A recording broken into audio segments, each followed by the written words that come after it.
नमस्कार दोस्तों, आपका स्वागत है मेरे इस YouTube चैनल मोटिवेशन पांडे में।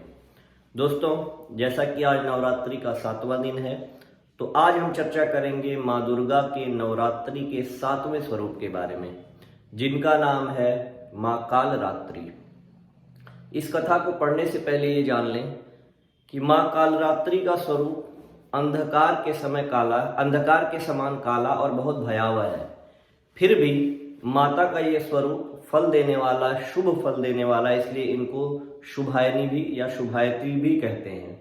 माता की पूजा मात्र से सभी प्रकार के कष्ट हर जाते हैं, यानी कि माता का यह स्वरूप सारे जीवन में सारे अंधकार को हरने वाला है। चाहे आपके अंदर किसी भी प्रकार का अंधकार हो, आपको किसी प्रकार का रोग हो जिससे आप परेशान हैं, आपको किसी प्रकार का मानसिक तनाव हो, आपको धन का संकट हो, या विशेषकर यदि आपके कुंडली में शनि का प्रभाव है, तो माता के स्वरूप की पूजा करने से शनि का प्रभाव पूरी तरह से खत्म हो जाता है।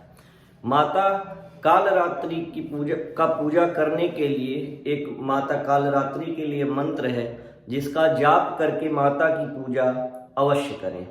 वो मंत्र इस तरह से है: ओम जयंती मंगला काली भद्रकाली कपालिनी दुर्गा क्षमा शिवा धात्री स्वाहा स्वधा नमोस्तुते। इस मंत्र का पाठ करें आज के दिन, जिससे आपके सारे कष्ट बहुत जल्दी दूर हो जाएंगे। तो अब बिना देर करते हुए माता कालरात्रि की कथा के बारे में जानते हैं।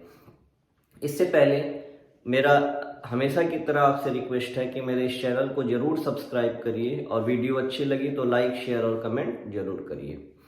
दोस्तों, बहुत प्राचीन काल में शुंभ, निशुंभ और रक्त बीज नाम के दो दानव हुए, जिनका पृथ्वी पर अत्याचार बहुत ज्यादा बढ़ गया, और उन लोगों ने पूरे पृथ्वी पर मार काट और हाहाकार मचा दिया।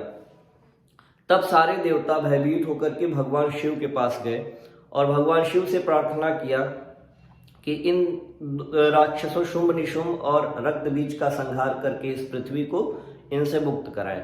भगवान शिव जानते थे कि ये कार्य केवल माता पार्वती कर सकती हैं, आदिशक्ति कर सकती हैं, इसलिए भगवान शिव ने माता पार्वती से अनुरोध किया कि वो पृथ्वी से शुंभ, निशुंभ और रक्त बीज से मुक्ति दिलवाएं। तो माता पार्वती ने भगवान शिव की ये आज्ञा स्वीकार की और माँ दुर्गा का स्वरूप ले लिया, और माँ दुर्गा का स्वरूप लेकर के उन्होंने सबसे पहले शुंभ, निशुंभ का वध कर दिया और पृथ्वी को उनसे मुक्त कराया। उसके बाद माँ दुर्गा रक्त बीज का संहार करने गई। जब माँ दुर्गा रक्त बीज की गर्दन को काट देती थी, तो उसके रक्त से उसका रक्त जैसे ही पृथ्वी पर गिरता था, जितनी बूंदें गिरती थी उतने ही नए रक्त बीज खड़े हो जाते थे। माता उसके शीश को काटती चली गई और उतने ही रक्त बीज पैदा होते चले गए। एक समय आया जब पृथ्वी पर लाखों की संख्या में रक्त बीज हो गए। तब माता को लगा कि इस प्रकार से इनकी मृत्यु नहीं होने वाली है। उसके बाद माता ने अपने ही तेज से अपना ही एक स्वरूप प्रकट किया, जो कि बहुत ही भयावह था। वह अंधेरी रात की तरह से जिस तरह से रात काली होती है, अंधेरी रात की तरह से उनका स्वरूप भयानक काला था। उनके केस खुले हुए थे और हवा में मंडरा रहे थे। माता ने अपने गले में नरमुंड की माला पहन रखी थी। उनके 3 नेत्र थे, भगवान शिव की तरह से प्रलंकारी 3 नेत्र थे। तीनों नेत्र गोल गोल और ब्रह्मांड की तरह से दिखाई देते थे, जैसे लगता था कि सारे नेत्रों में ब्रह्मांड समाया हुआ है। माता के 4 हाथ थे। एक हाथ माता का अभय मुद्रा में था, यानी बाकी सृष्टि को यह संदेश देना चाहती थी कि मेरा स्वरूप भले ही भयानक है, पर आप लोग इससे निश्चिंत रहे, मेरी पूजा करिए, आपको किसी प्रकार का भय नहीं होगा। माता का दूसरा हाथ वर मुद्रा में था। माता के तीसरे हाथ में लोहे का एक कंटक, एक जाली थी, एक रॉड थी, मतलब जिसको शस्त्र के रूप में माता ने इस्तेमाल किया।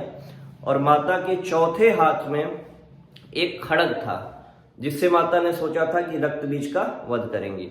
चूंकि समस्या वही थी कि उसका जैसे ही रक्त जमीन पर गिरता था, एक नया रक्त बीज पैदा हो जाता था। तो माता एक एक रक्त बीज का सर काटती गई, और जब उसका रक्त जमीन पर गिरता था, उससे पहले उसके रक्त को माता अपने मुख में भर लेती थी।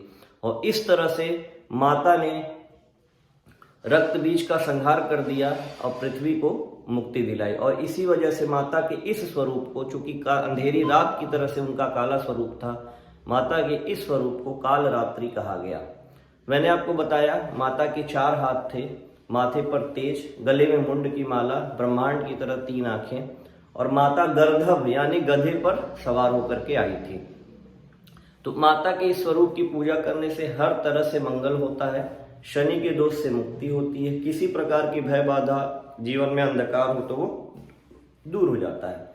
माता को भोग में गुड़ और हलवा बहुत पसंद है, तो जो लोग भी आज के दिन पूजा करते हैं वो माता के भोग में गुड़ और हलवा, किसी भी चीज का हलवा जरूर शामिल करिए। तो दोस्तों, ये थी माता कालरात्रि की कथा। मैंने आपको मंत्र भी बता दिया जाप करने के लिए, इसका जाप अवश्य करें। तो आपको माता कालरात्रि की कथा कैसी लगी कमेंट करके जरूर बताइएगा।